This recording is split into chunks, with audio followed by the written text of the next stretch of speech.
नमस्कार। दिल्ली विश्वविद्यालय के ढॉक्स की रीजॉइनिंग को लेकर के फिर एक प्रकार का दबाव बन रहा है।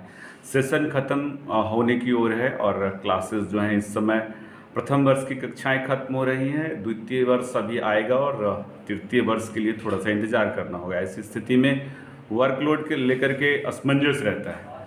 तो आपने जो पत्र लिखा है वो किस आधार पर लिखा है कि किस तरीके से ढॉक को एडजस्ट किया जाए अभी के दौर में? देखिए, अभी तो हमने renewal of appointment of ad hoc teachers जो हैं हमारे एकेडमिक सेशन 22-23 के लिए पत्र लिखा है। ये ध्यान रहे कि हमारा जो वर्कलोड कैलकुलेशन का तरीका है वो यूजीसी के भी नॉर्म्स में बिल्कुल साफ तरीके से 180 दिन की बात की गई है। उस 180 दिन के अंदर 2 सेमेस्टर 90-90 दिन के या 15-15 हफ्ते के बनते हैं, 15 6 90। तो उसमें हमको ये देखना होता है कि किसी भी असिस्टेंट प्रोफेसर को 16 डायरेक्ट टीचिंग का लोड होना चाहिए। इसका अर्थ ये निकलता है कि किसी भी ऑड सेमेस्टर में या इवन सेमेस्टर में, चाहे वो कभी भी स्टार्ट हो रहा हो और कभी भी ख़त्म हो रहा हो, टोटल जो क्लासेस हैं डायरेक्ट टीचिंग की वो 16 हो जाए। तो फिर इसका मतलब आपने अपना काम पूरा किया है, चाहे वो परमानेंट टीचर हो चाहे वो एड हॉक टीचर हो।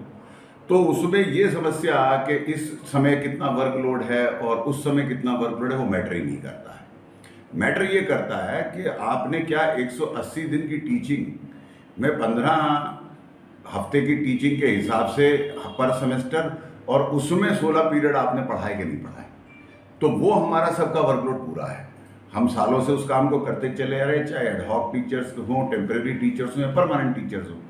तो इसी बात को क्लैरिफाई करते हुए डूटा ने एक पत्र लिखा है, सभी रिक्वेस्ट किया प्रिंसिपल से, एचओडी से, डीन से, यूनिवर्सिटी के और स्टाफ एसोसिएशन को भी हमने ये रिक्वेस्ट किया कि वो इंश्योर करें कि जहाँ पर समर वेकेशन के नाम पे पहले अभी डिस्कंटिन्यूशन, जिनका तो एड हॉक टीचर्स का चल रहा है, उनका भी हम ये चाहेंगे कि जैसे सेशन अभी ख़त्म हुआ सेकेंड सेमेस्टर का, उसके बाद उनका 1 डे ब्रेक करके जो 4 महीने जब होते तो उसके बाद कंटिन्यूशन हो जाए।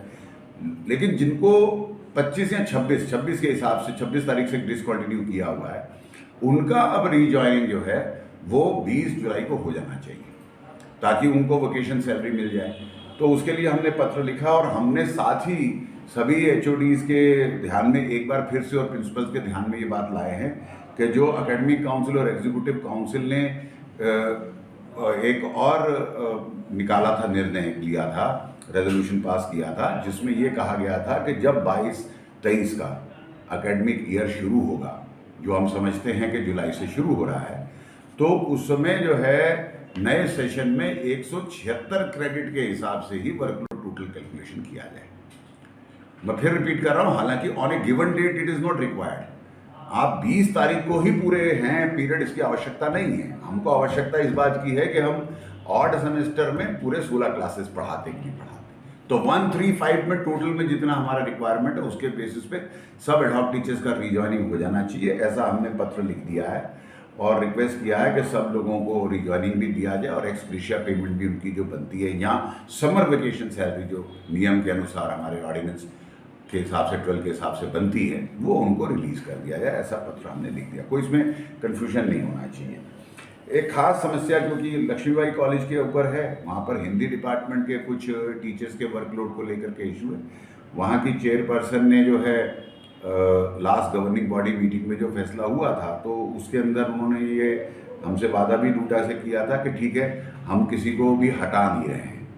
और उन्होंने, मैंने सुना है कि उन्होंने तो लेटर सबको दिया है, जिन टीचरों को कॉलेज के प्रिंसिपल ने गलत ढंग से उनका लेटर रोका तो वहाँ की चेयरपर्सन ने उनको लेटर दिया भी हुआ है। लेकिन फिर भी हम ये चाहेंगे कि गवर्निंग बॉडी वहाँ का ये इशू रिजॉल्व करे।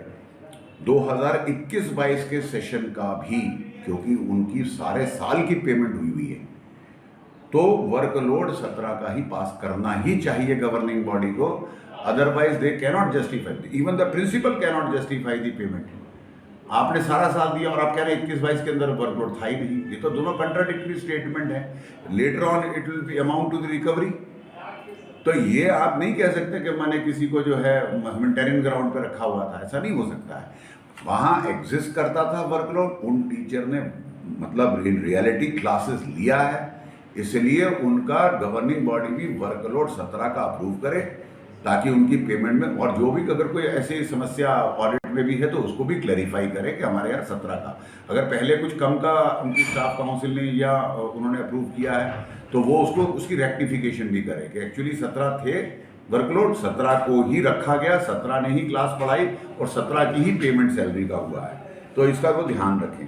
और आने वाले सेशन के लिए भी सारे ही टीचर्स को, चाहे वो हिंदी डिपार्टमेंट के हों या और हों, जैसे और कॉलेजों में होना है वैसे ही लक्ष्मीबाई कॉलेज में भी बिना किसी समस्या को क्रिएट किए वहाँ होना चाहिए। तो लगता यहाँ है पर सर कॉशन है, यहाँ कॉशन है हमारी तरफ से, अगर कोई कॉलेज किसी भी टीचर को, कुछ जगह पे एनवायरनमेंट की बात आ रही है, कुछ जगह पे और इश्यूज की इस तरह की बात आ रही है कि अभी तो फर्स्ट सेमेस्टर का वर्कलोड नहीं है, CBS में मैथमेटिक्स के सामने मामला आ रहा है, ऐसे ही माता सुंदरी में एनवायरनमेंट का मामला, अगर कोई भी प्रिंसिपल इस तरह से अगर वो इन चीज़ों को इंटरप्रेट कर रहा है कि अभी आज की तारीख में वर्कलोड है या नहीं है, वो गलत है, वो उसमें सुधार करें और सभी लोगों को रिजॉइन करवाएं और उस रिजॉइनिंग के हिसाब से उनको अपने काम को करने दें।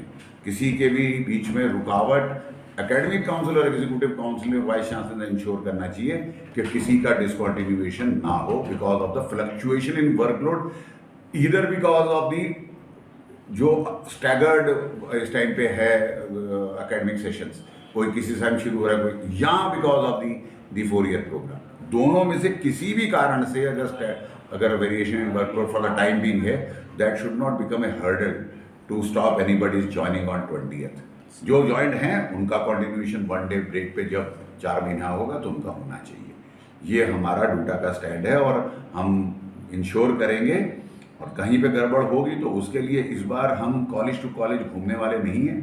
यूनिवर्सिटी प्रशासन ने हमें कर रखा है, हम लोग तुरंत रूप से डूटा एग्जीक्यूटिव की मीटिंग बुला करके जो भी करेंगे पूरी यूनिवर्सिटी को जाम करेंगे अगर इसके ऊपर कहीं पे भी कोई कुताही हुई।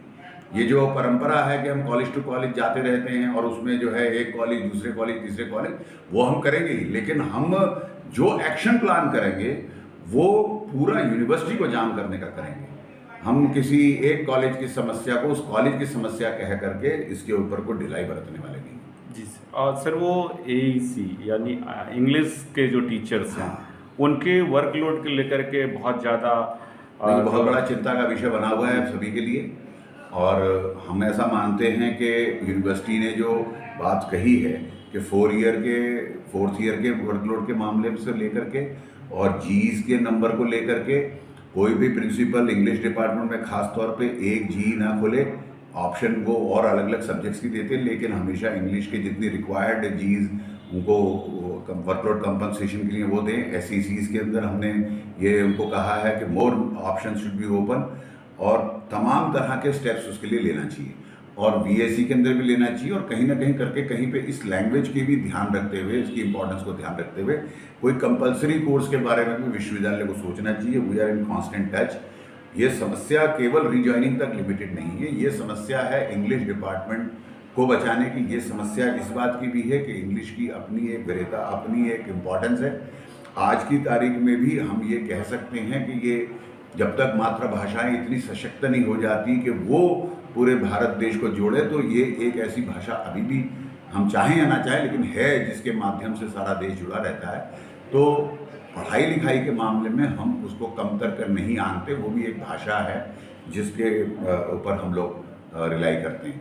तो इस पूरे विषय को एक फ्रेश तरीके से भी हम डिस्कस करने के लिए तैयार हैं, क्योंकि हमें ये एश्योर किया गया है कि कोई वर्कलोड रिडक्शन नहीं होने वाला है और इसकी वजह से कोई जॉब कट नहीं होने वाला है। तो हम इसके पूरे इम्पैक्ट असेसमेंट कर रहे हैं।